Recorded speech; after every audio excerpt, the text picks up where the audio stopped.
encouraging that the Steelers came back and won, or more discouraging that they were in that position in the first place against a weaker team, Mark? I'll be blunt, Albie. The Steelers are 8-0, and I just don't trust them. It's probably insane to say they're the worst 8-0 team in NFL history, but they might be exactly that. Look at this game against Dallas. They should have lost it. They got gashed by Dallas's running attack. Dallas's fourth-string quarterback passed for 220 yards, and they couldn't draw a bead on him. The pressure was minimal, only a couple of sacks. The Steelers are not very good for being an 8-0 team, but they are nonetheless 8-0.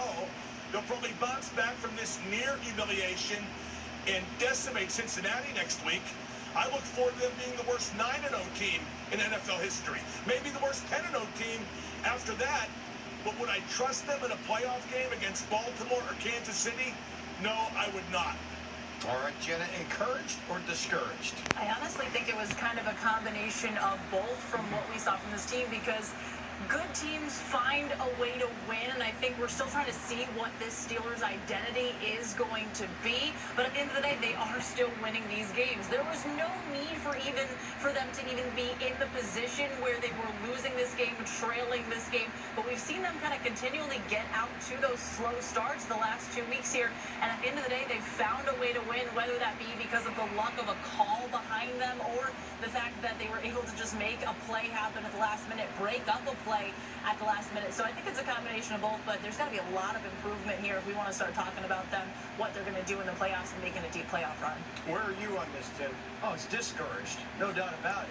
You phrased it initially, Albie, like, do we need to see them come back against a team like Dallas? No, because we saw them come back against a team like Baltimore, who's way better. I'm discouraged that they could even play this badly against a bad Dallas team. I suppose we saw that for the first 25 minutes of Game 1 against New York, but that was Game 1, and they've supposedly come a long way since then. I thought they played a lot better in the second half of that New York game than they did in the second half of this game. They just scraped by against an inadequate Dallas team. So I would say discouraged, especially because the negative trends on defense continue. I was ready to chalk up some of the deficiencies on defense last week to, well, that's a unique challenge going up against that Ravens rush attack, but there's nothing unique about the Dallas offensive line this year, nor the way Zeke Elliott is playing, nor a fourth-string quarterback, their version of Duck.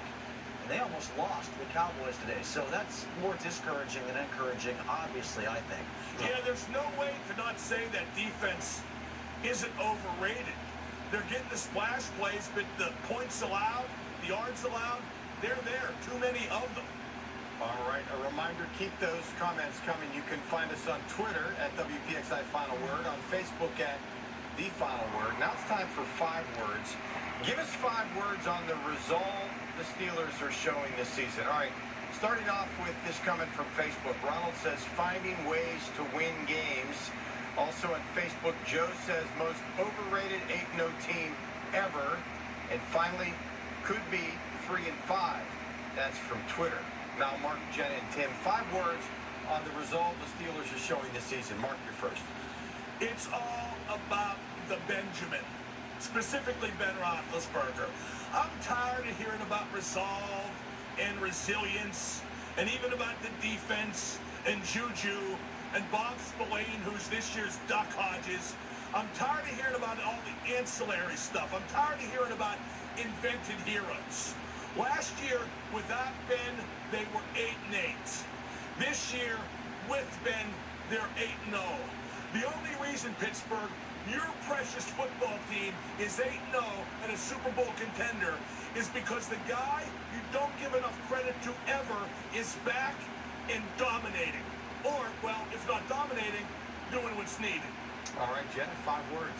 Waiting on a complete game. I don't think we've seen that from this team this season. I've talked to people that watch the Steelers from the outside in, and I say if they play a full game like they did the first half against the Titans, this team will be a very tough team to stop. But the reality is we have not seen that at all this season. And in fact, we've seen a lot more struggles with what happened last week and what happened this week than we have that good. So we needed that complete game for sure.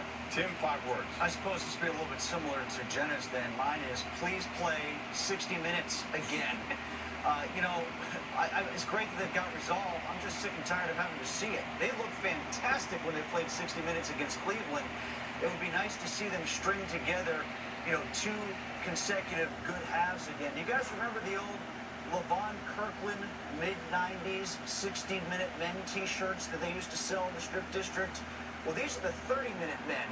And I think eventually what's going to snuff this unbeaten season is they're going to get a team that is not going to allow them to play 30 bad minutes and get away with it. The Cowboys almost didn't allow it today, and they stink. The Bengals are a little bit better. The Ravens are way better. The Colts and Bills are pretty good. One of those teams will stop them from doing that unless they improve on that trait very quickly. Albie, there's only one 60-minute man. Woo! Still to come. It may be a tough one to decide with an 8-0 team, but what's the one thing you'd like to see change about the Steelers to make them better, perhaps? Establish the run so you can get it, and then that gave the Cowboys a chance. So defend your decision, Jenna. What do you do? Yeah, I'm not going for it. We saw what happened with the field goal unit, with special teams in general in this game, and afterwards we heard Mike Tomlin say, I am not about that life. They weren't going to risk it. I'm not going to risk it. You want to think 4th and 1, your team can get that 1 yard with Ben Roethlisberger, with James Conner in there. Granted, the blocking for the run game wasn't spectacular today by any means, but you want to think realistically you're able to do that. And even then, if you don't get it, your defense can come up and make a stop, which is exactly what the defense did. All right, back to social media. Very few people on social media said go for it, but this one did. Chris said go for it.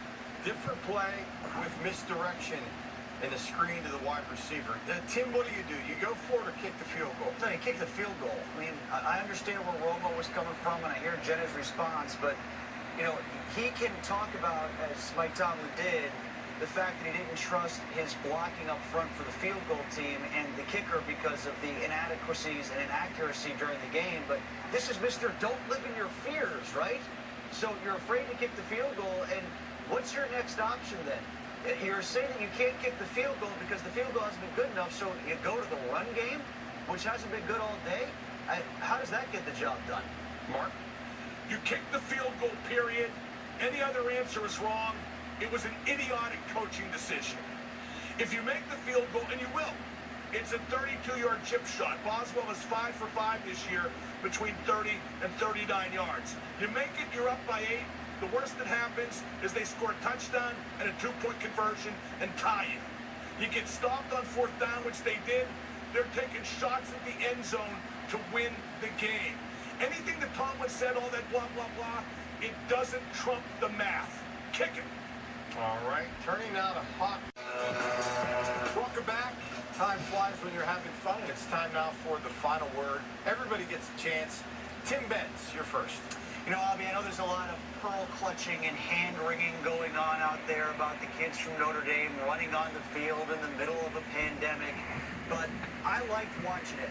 I want to thank the kids who are fans of the Fighting Irish for making me feel normal on my couch watching them celebrate a win like that over Clemson. It was bizarre to see them all come together on the field like that, but it was bizarre to see normal again, because that was something that would normally happen. So I kind of like seeing it. Mark, final word. Like I said earlier, Antonio Brown, welcome to Tampa. You got killed by New Orleans in your debut today. Your quarterback's washed up. Your team's overrated. Your coach ain't really the coach. It's all going to go splat. And when it's done, you're going to be just another broke as a joke jamoke. Jenna, final word. It is truly remarkable when you look at Ben Roethlisberger and Mike Tomlin and the fact that both of them have never had a losing season. 17 years for Ben, 14 years for Mike Tomlin. You look at other organizations around the league that are essentially dumpster fires here and there, but the fact that the Steelers have always had this consistency and they're having it right now between these two guys is just really remarkable to see. All right, thanks everybody. And our final word now from social media. Notre Dame will be national champions this year. At least they will claim that, no doubt about that. They have some easy games in the rest of their schedule. All right, remember, stay with us on air, online.